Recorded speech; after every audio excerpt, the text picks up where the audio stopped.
क्या होगा अगर भगवत गीता हमारे सिलेबस में आ जाए?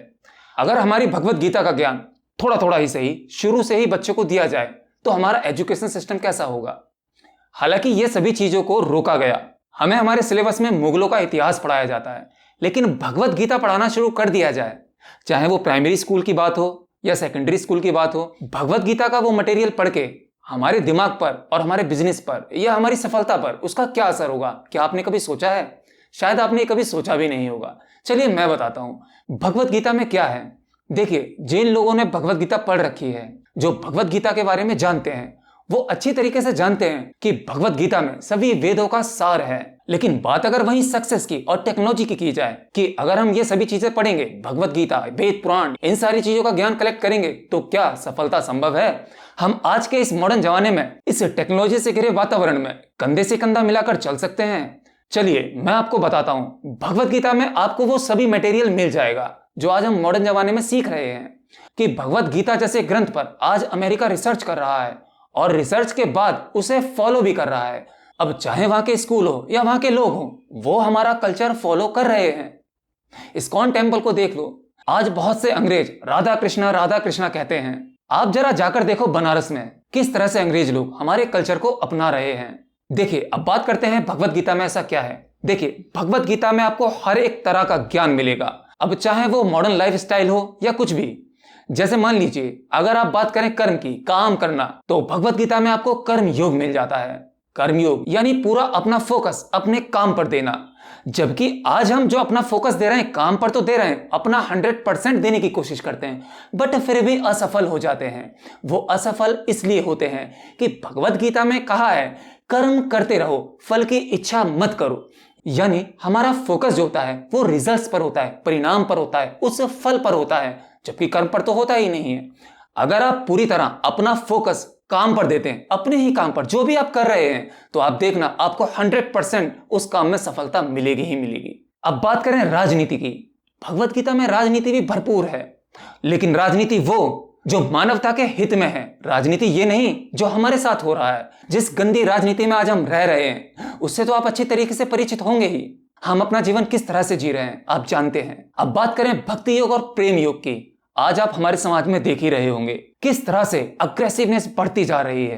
गुस्सा, क्रोध, लोभ, मोह, लालच हर तरफ फैलता जा रहा है। हम एक दूसरे का गला काटने के लिए तैयार हैं। थोड़ा सा फायदा होना चाहिए, मैं अगले का नुकसान कर सकता हूं, मैं किसी को मार भी सकता हूं, किसी को धोखा भी दे सकता हूं।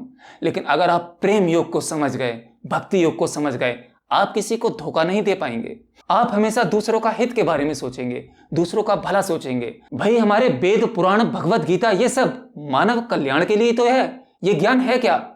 ये ज्ञान स्वयं को जानने का ज्ञान है, न कि किसी के साथ धोखा करने का।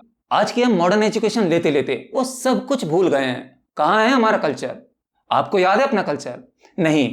जितना भी फॉलो कर रहे होंगे बस वही ऊपर ऊपर से, पता कुछ नहीं होगा।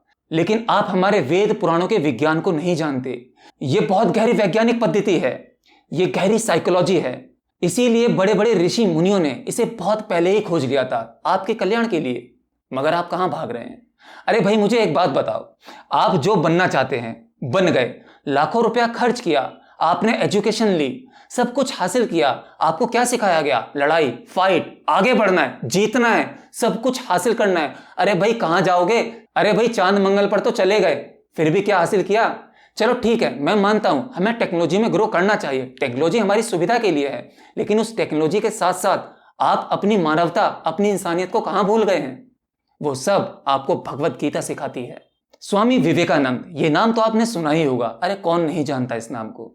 स्वामी विवेकानंद जी वेद पुराण पढ़कर उन्होंने इतना ज्ञान हासिल किया और अमेरिका में वही ज्ञान तो बांटने गए थे, और लोगों ने उनकी पहली स्पीच सुनते ही क्या जबरदस्त तालियां बजाई थी।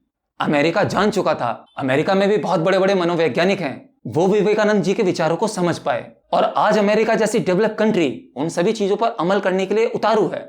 लेकिन हम कहां भाग रहे हैं? हम जो भी कुछ पढ़ रहे हैं, जो किताबों में पढ़ाया जाता है, आप उससे अपना बिजनेस तो ग्रो कर सकते हो, लेकिन धोखा देकर। और उसके साथ साथ आप जो खोते हो उसका अंदाजा आपको जब होता है जब सब कुछ पाने के बाद आप अकेला महसूस करते हो, खालीपन महसूस करते हो, स्ट्रेस, एंजाइटी जैसी बीमारियां महसूस करते हो। ये सब कुछ आपको तब महसूस होता है कि आपने रुपया पैसा बहुत कमा लिया, लेकिन कहाँ गए वो रिश्ते, कहाँ गया वो माँ बाप का प्यार। अरे भाई, जब हम पहले गांव जाया करते थे तो बड़े बूढ़े के पास बैठते थे, दादा दादी नाना नानी, और कहानियां सुनते थे, समय देते थे और बड़े ही एक्साइटेड होकर सुनते थे। कहानियां होती थी लेकिन मजा बहुत आता था। दादा दादी बड़े बूढ़े खुश हो जाते थे। रिश्तों में एक मजबूती थी, स्नेह था, प्रेम था। आज कहाँ है? आज तो आप अपने स्मार्टफोन में लगे हुए हो। भाई, एक बंदे के पास दो दो स्मार्टफोन है, दो दो नंबर चला रहा है, और कहानियां सुनना तो दूर की बात है, फोन में बकवास और बेहुदा चीजें देख रहा है। वेद पुराणों में बताया गया है कि सहन शक्ति कैसे बढ़ती है। सहन शक्ति कहाँ है आप में? अरे भाई, एक पत्नी अपने पति की एक जरा सी डांट को नहीं सुन सकती। एक पति अपनी पत्नी से प्रेम नहीं कर सकता। अफेयर बाहर चल रहे हैं, पत्नियों के भी अफेयर बाहर चल रहे हैं। ईगो इतना ज्यादा बढ़ गया है कि जाकर देखो अदालतों में लाखों केस डिवोर्स के पेंडिंग पड़े हुए हैं। रिश्ते 1 साल 2 साल 3 साल से ज्यादा नहीं चल रहे हैं, और जो चल भी रहे हैं उन्हें घसीटा जा रहा है। रिश्तों को जबरदस्ती घसीटा नहीं जाता।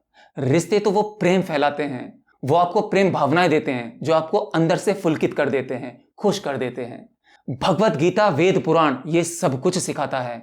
अगर वेद पुराण और भगवत गीता जैसी किताबों में से बेसिक नॉलेज निकालकर छोटे बच्चों को दी जाए और धीरे धीरे उसे आगे बढ़ाया जाए, ध्यान मेडिटेशन सिखाया जाए और उसे एडवांस लेवल तक ले जाया जाए। अरे मैं ये नहीं कहता कि आपको वो पढ़ाई करनी नहीं चाहिए, वो भी करो।